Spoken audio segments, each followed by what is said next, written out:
Welcome to October's Battle Rhythm, promoting and strengthening positive behavior health. Today's session will be hosted by Jeanette Gillis, Deputy Director of Community Integration and lead for the network.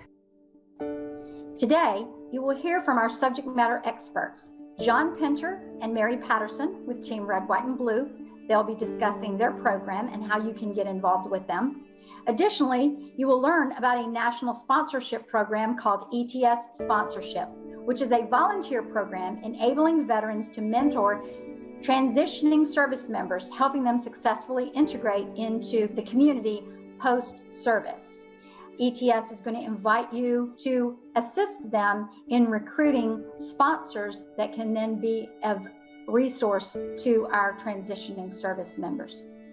I'd like to first start by welcoming Team Red, White, and Blue and turning it over to John and Mary. Thank you so much. No problem. Thanks for having us. I'd like to introduce myself really quickly. My name is JJ Pinter. I'm the Deputy Director at Team Red, White, and Blue. And then Mary, would you introduce yourself really quickly as well? Hi, and I'm Mary Patterson. I'm the Grants Manager for Team Red, White, and Blue. And we're just going to spend about 15 minutes this morning talking a little bit about health, both physical and mental health, and how it relates to what we do at Team Red, White, and Blue and the veterans that we all are trying to serve. So I would ask I hope that you have questions, and please ask. I think there's going to be specifically some time at the end to ask questions, but I'd like this to turn into a bit of a discussion. And I hope this is maybe something that's a little bit different than what you may have heard before. So Mary and I are very excited. Thank you so much for having us. And then I wanted to give a special shout out to Sarah Holzhab for helping make this happen as well. So I am going to see if I can maneuver this. There we go. Our contact information is there. I'm sure if you have any questions or wanted to follow up, I'm sure that Allison can get it for you as well. All right, I wanted to start with, actually, we do quite a bit of research at Team RWB, but I wanted to start with something that was not ours. And this is a project that was done a couple years ago.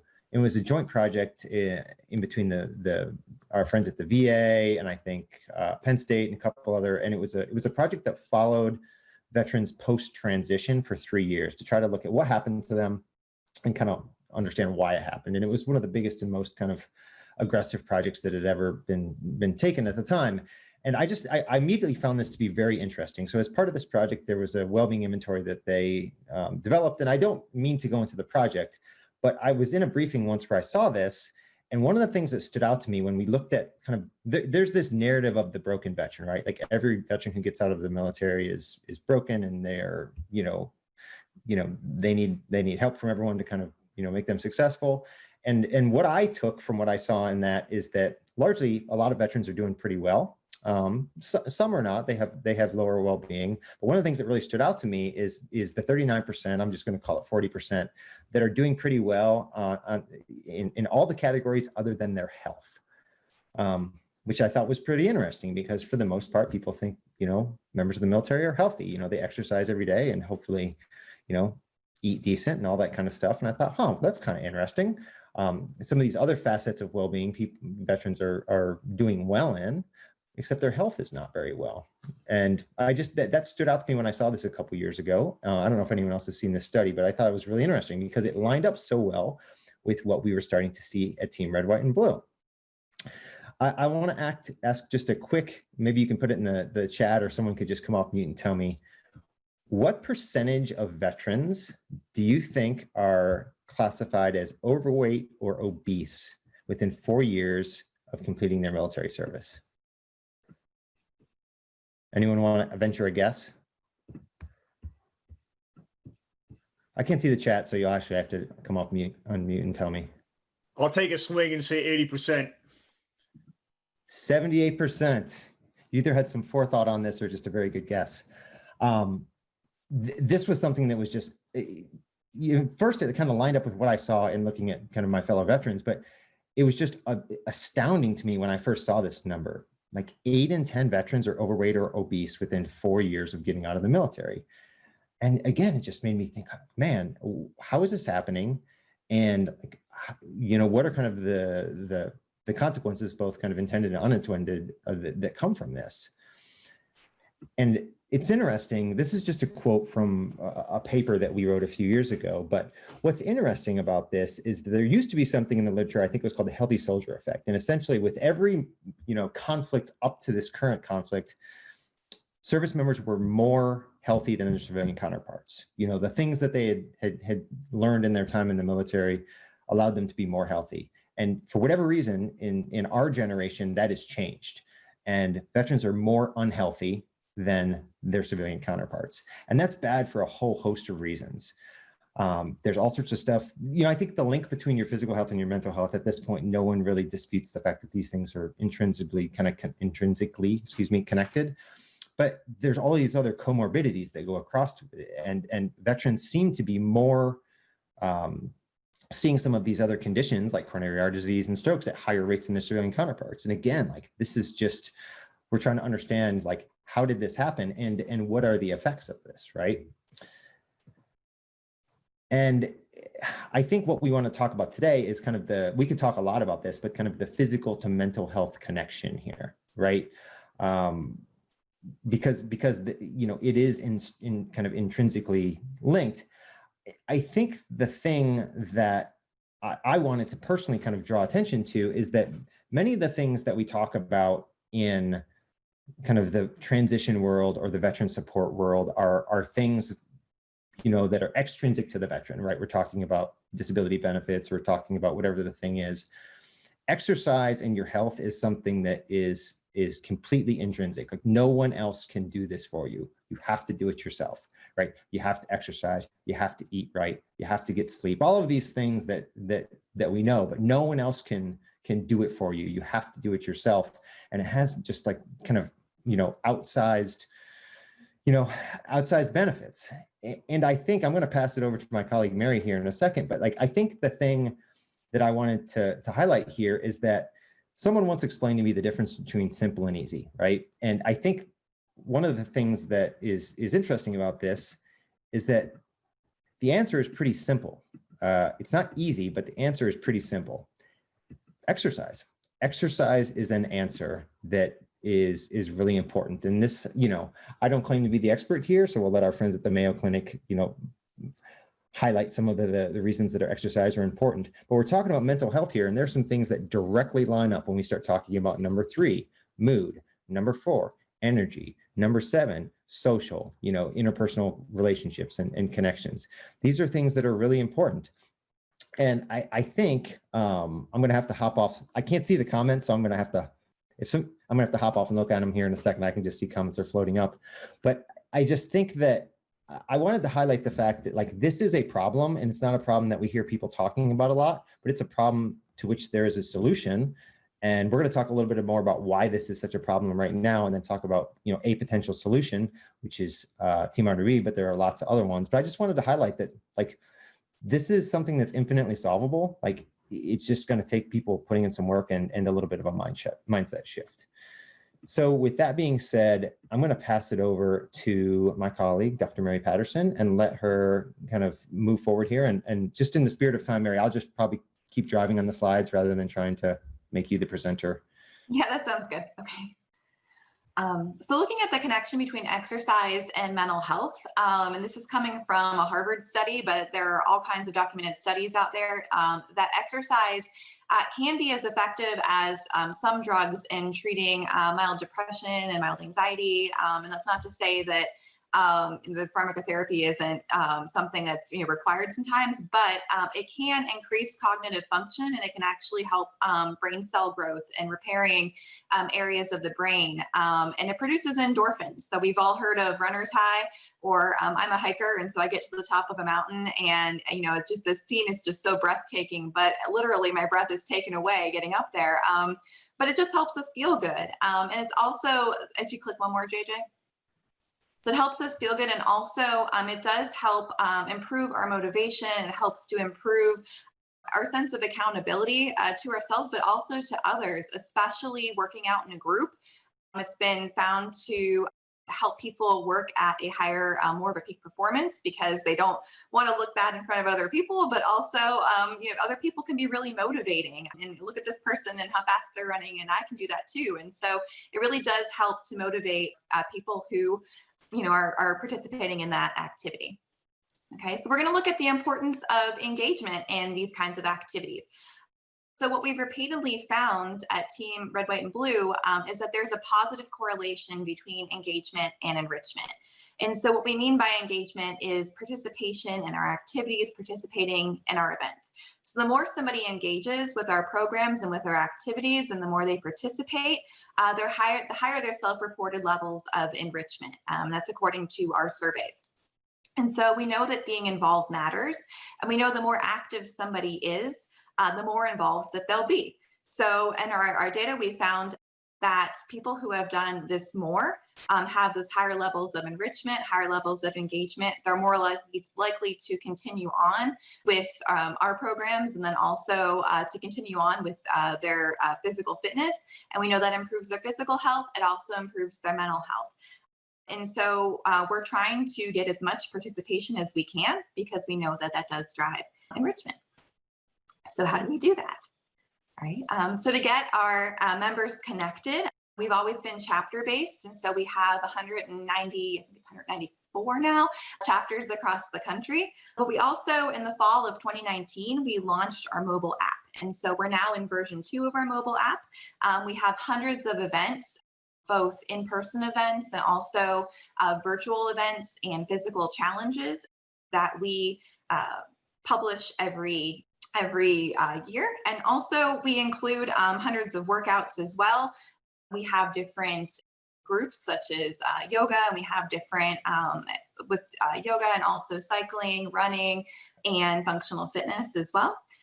With members also in the driver's seat, what we found was that members wanted to have more of an ability to kind of publish their own events. And so we started recently with our version 2 and included member-generated events. And so that allows members to have greater options and to be able to post events that they're interested in, and also gives them greater options. And that also gives us a better idea of how they're engaging with our programs as well.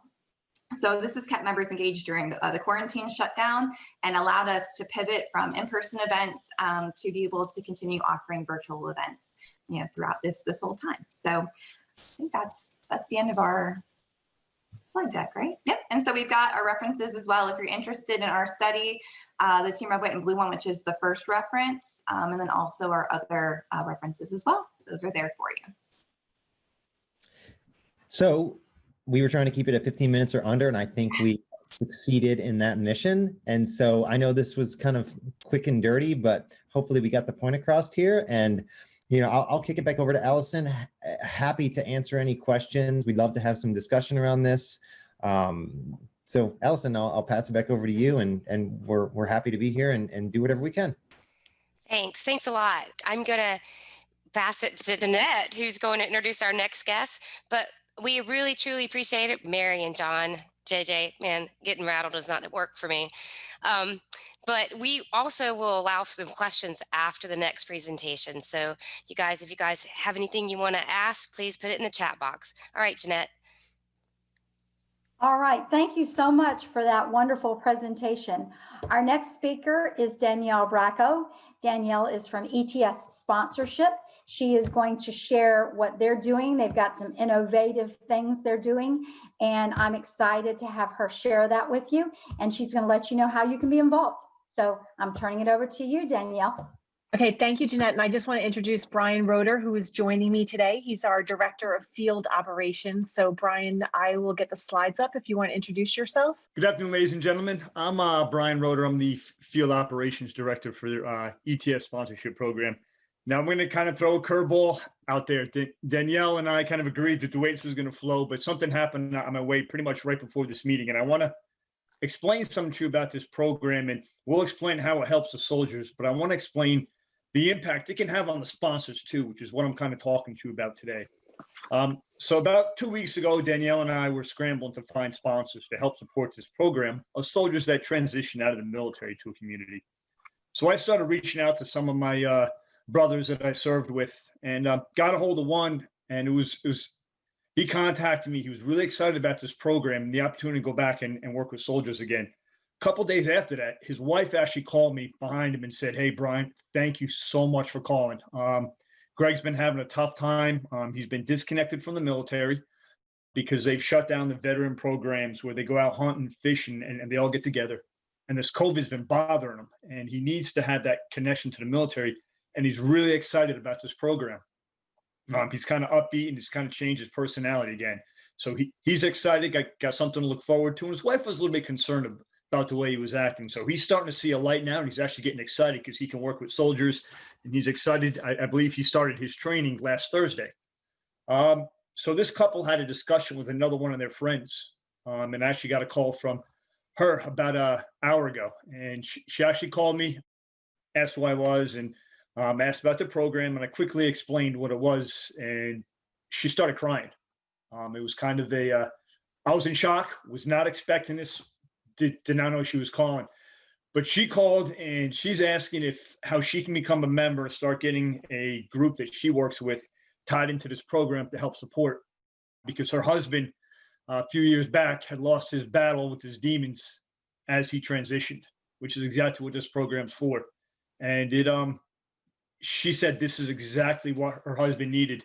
And, as she said, she looks back now and really wishes it was there for her husband, because as I explained how this program connects the soldiers to it, that's what it needed. Now, although it is a sad story that she lost her husband, she's actually excited that a program like this exists and that it has the opportunity for her to get into it. So that's kind of the story up front, kind of catch it and pull you in, but it's a curve, but kind of letting you know what we're looking for in terms of sponsors. Now I'll shift back to the program and get back into what we're going with. But ETS sponsorship is a program that connects transitioning soldiers out of the military with a sponsor from the hometown or the community they're going to. And what this does is it helps the soldier when they get out, they're already connected to that community. They belong, they're a member already. And that's the issue that a lot of soldiers are having as they start to face their demons, is they're not connected. They fall off. They stop with their exercise. They stop talking to their family, their friends, and they don't have access to the benefits they need. So they kind of disappear, get lost in the shadows, and go down the wrong route.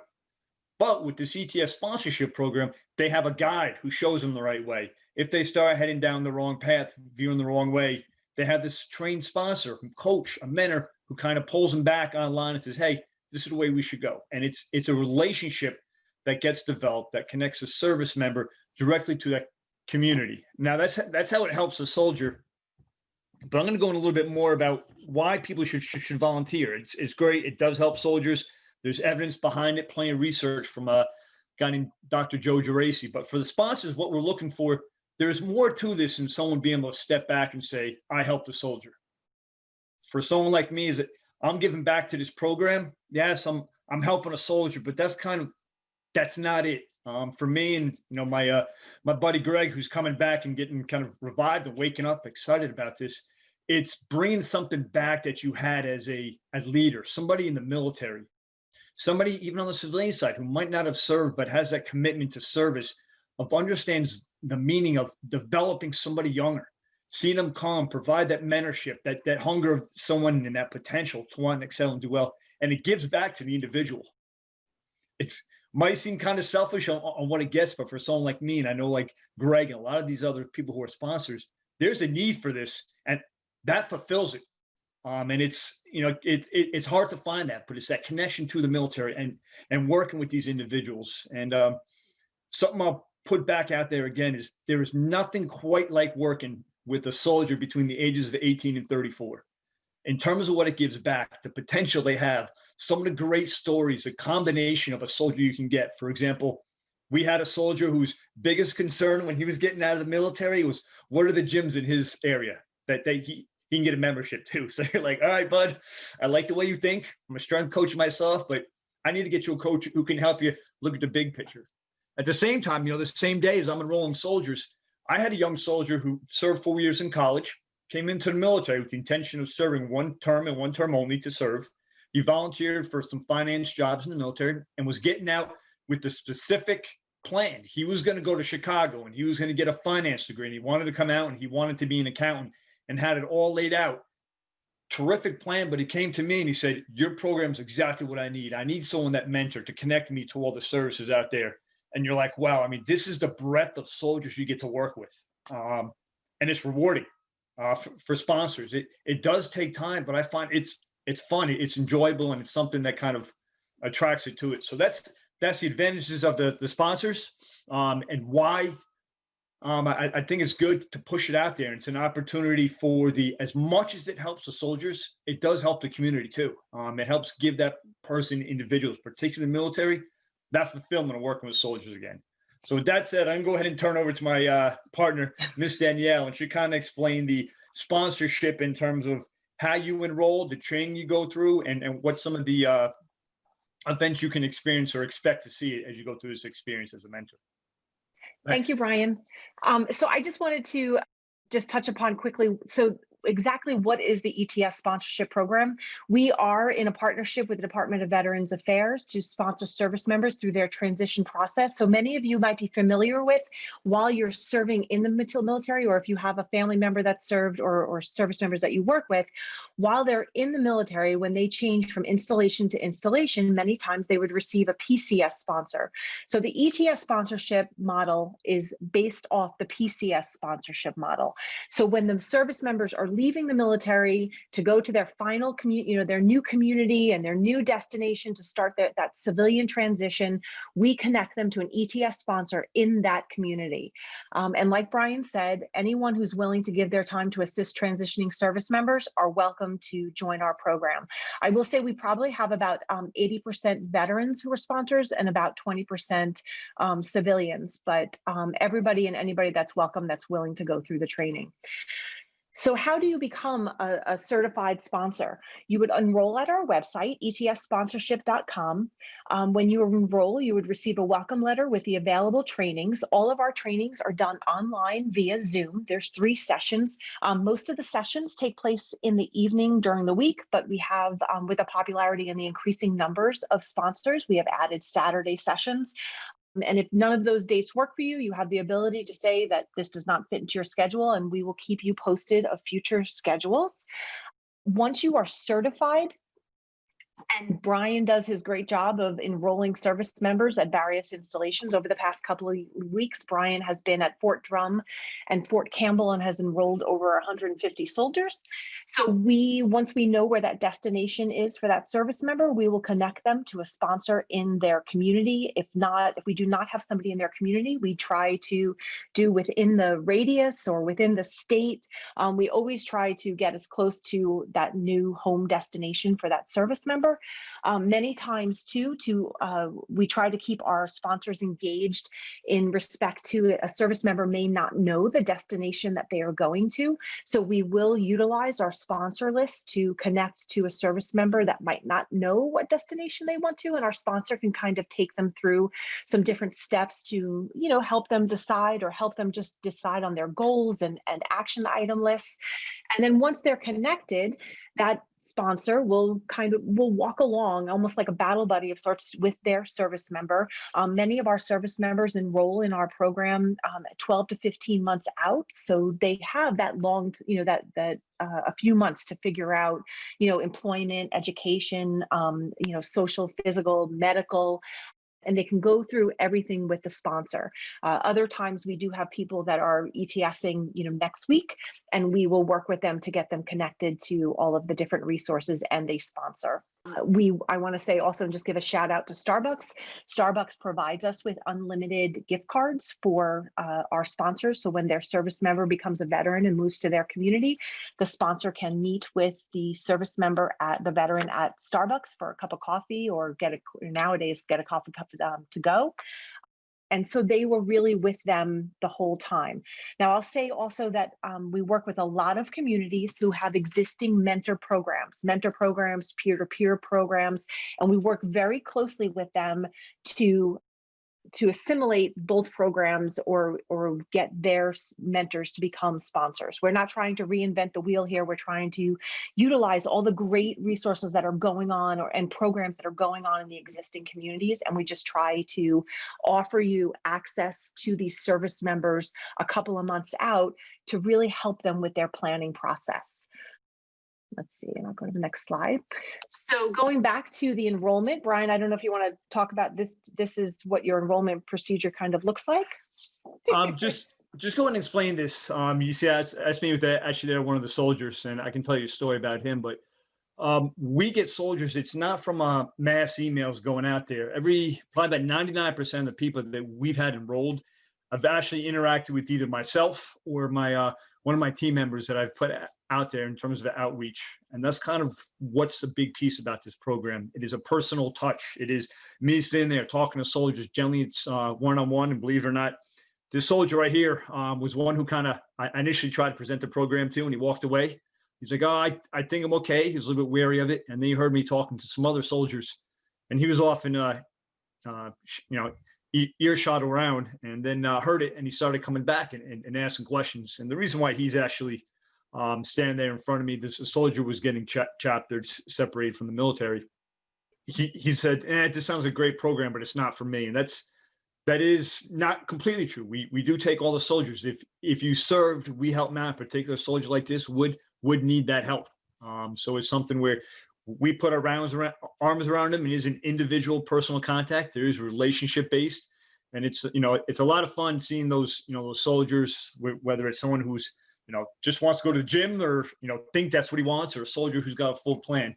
It's nice being able to work with them and just see them excel as they continue to develop from somebody who has a plan or somebody who doesn't have a plan, and then gets out and has a new plan developed, and they go and execute from there. But as you see here, it's a personal contact one-on-one with them, and that's how we grow. So thank you. You'll see here also that the ETS sponsorship program is part of a larger collaborative or teamwork with different stakeholders, and that we're all really kind of going for the same end result to help these transitioning service members.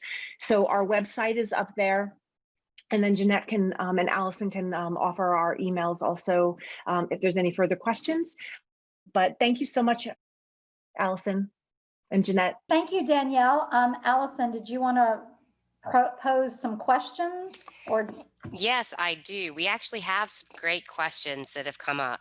So one of the first ones that came up, let me go back to it, was for JJ and Mary. They were talking with so much of the team in Red, White, and Blue model relying on positive in-person connection and activities. How has COVID affected Team Red, White, and Blue's activity? And how have you been able to keep veterans engaged during this quarantine shutdown? Yeah, so that's actually a really interesting question. So we are a chapter-based organization historically, if people didn't know that. And so what's really interesting is I think last year we hosted something close to 40,000 events. I mean, it was a substantial number. And when the quarantine started, that basically went to zero. But luckily, we had been going down the road of building some other delivery channels other than chapters to include a very robust virtual offering. And we were able to pivot very quickly to getting virtual content, good virtual content out the door every day. And we've been doing that for the last 6 months. And what's crazy is that our engagement numbers are higher than they've ever been during this. So while the number of events are lower, there's still something every day, and our numbers are higher. And I really personally, this is very anecdotal, attributed to two things. One is that we had started this process and kind of building the back end plumbing about 18 months ago, really. So we were almost ready to go when the quarantine happened. And so we were able to flash to bang, if you want to use that kind of military term, was much quicker. We were able to get it out quicker. The second thing is I think there's just more need. I think, the social isolation and loneliness and economic uncertainty, all of these things that are affecting people, I think that there's more need for kind of what we do. So it's affected us in some ways.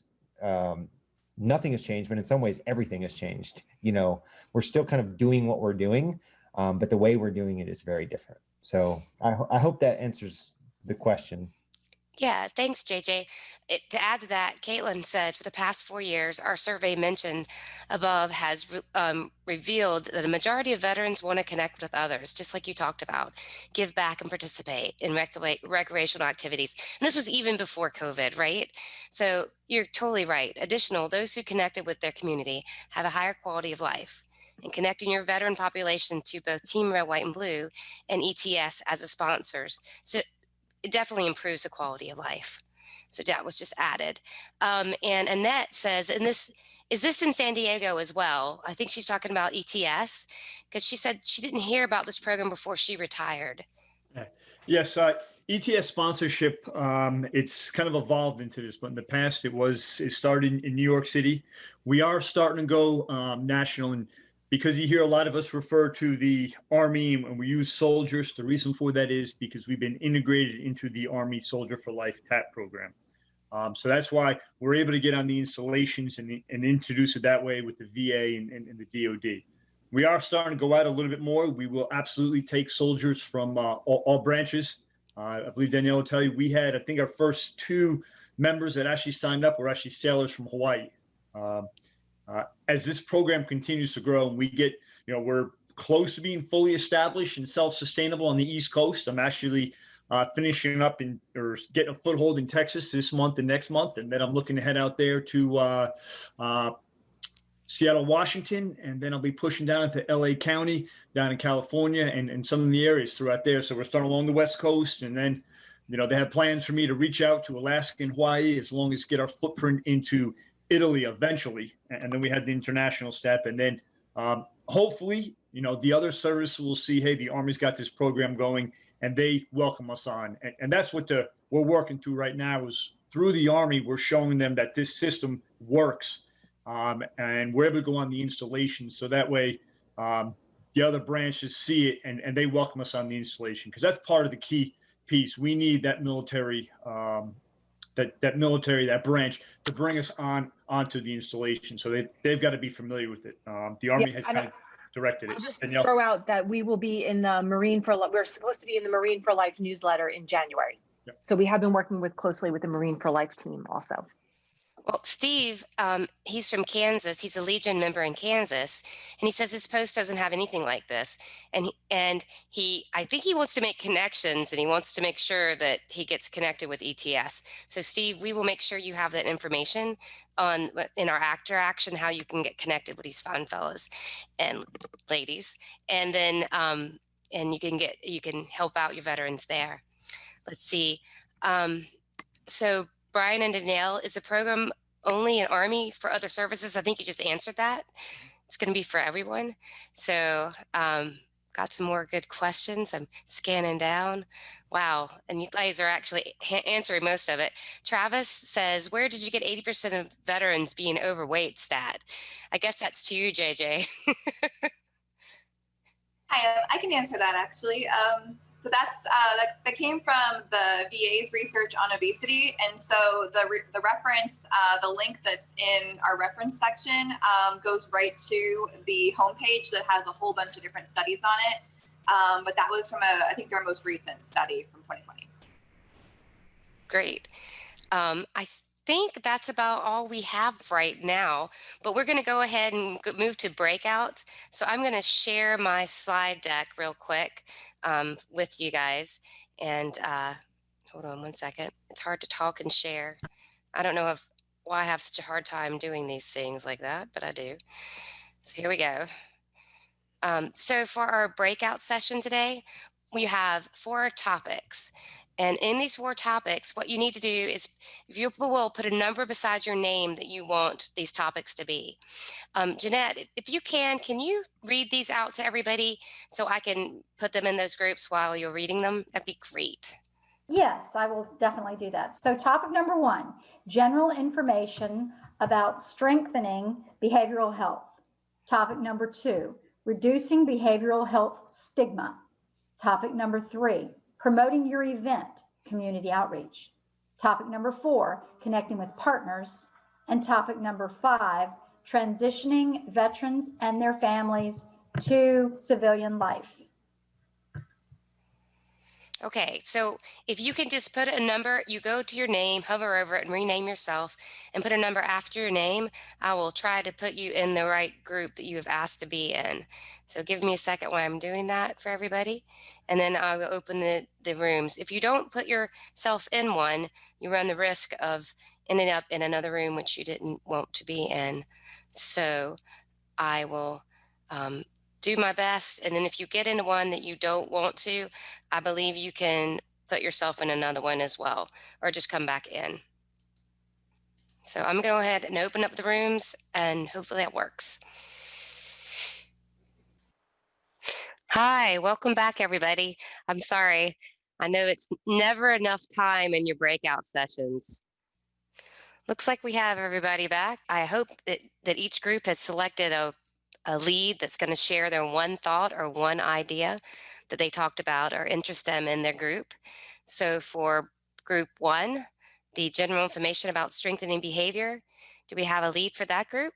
No, but I will tell you that there are folks that are doing many things around the country to strengthen behavioral health, lots of things around suicide prevention, and several folks on our breakout were in universities targeting some of our newly transitioned veterans. So lots of good stuff going on around the country. Excellent. Thank you, Jeanette. About topic 2, do we have a lead from that group that can share the one thought they had or interesting idea? Hey, Allison. Yeah, we had a pretty small group, but we were mostly just talking about some like mental health links and resources that can help anyone, not just veterans or caregivers. And we just kind of shared some information of different ones that we knew about. Thank you, group number 2. And Sarah, how about topic 3? Yeah, we talked a lot about events and, how people are staying connected, even through the whole COVID situation. So I think there was a lot of good sharing as far as, still staying connected through virtual events, through some of there's art therapy programs and also fly fishing programs. So I think it was a combination of, some people are still doing outreach, one-on-one, but with the social distancing and the safe practices in place, but then also the resources with doing things virtually, which keeps everybody connected. It was good. Excellent. Thank you. All right. Topic 4. Hi, that was us. So we looked at focusing on being a good partner and thinking about maintaining a scope that's manageable. And so focusing on high quality partnerships and partnerships that are a really good match and that so we can work together to help veterans. And so it's not just a one-sided kind of thing. Excellent. Thank you. And topic number 5, transition veterans and their families. Hey, yeah, we were veteran rich. We had a couple of vets in there. So we talked about transition a bit. We talked about ETS and what it would mean to be a sponsor, a little bit more intimate because Danielle's a sponsor. And we heard from Operation Roll Call and talked about how that relates to veterans who've been connecting to each other, through our own personal experiences. So a lot of good resources we're sharing and spoke out, made some connections. Excellent. Thank you, guys. All right, Jeanette, I'm going to turn it back over to you to wrap things up for us. All right. Thank you so much.